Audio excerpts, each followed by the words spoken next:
Good evening दोस्तों। रात के करीब 10 बज रहे हैं और मैं आज करीब 25 साल बाद साइकिल चला रहा हूँ। अपने बीते दिनों को याद कर रहा हूँ, एंजॉय कर रहा हूँ। और मैं अभी डानकुनी में हूँ और इतना अच्छा मज़ा आ रहा है। मतलब ठंडी ठंडी हवा है और आप पीछे का व्यू भी देख पा रहे हो।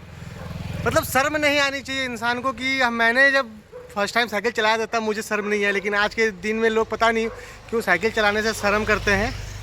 लेकिन मुझे लगता है कि ज़िंदगी के असली जो वाहन है, असली पहिया जो है वो यही है।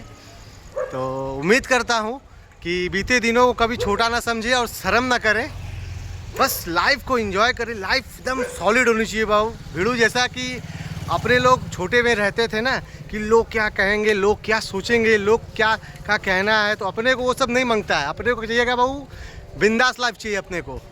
तो वैसा ही होना चाहिए, एकदम आमची के जैसा होना चाहिए।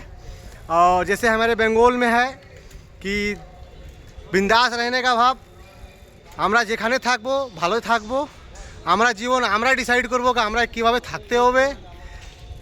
পাবলিক কী ভাবছে, জনতা কী ভাবছে সেটা আমাকে দেখে চলতে হবে না। সব থেকে প্রথম লাইক আজকে আমার জীবনটা মানে সাইকেলটা নিয়ে চালাচ্ছি, খুব সুন্দর লাগছে। এটা আমাদের স্টাফের সাইকেল, এটা আমি নিয়ে নিয়েছি একটা এনজয় করার জন্যে, কিন্তু খুব ভালো লাগছে। আবার আগে একটা পোস্ট আসবে, নিশ্চয়ই কিছু একটা আগে চেষ্টা করবো ভালো করার জন্যে। আপাতত গুড নাইট, শুভরাত্রি, শবা খায়ের, সত শ্রী আকাল, নমস্তে।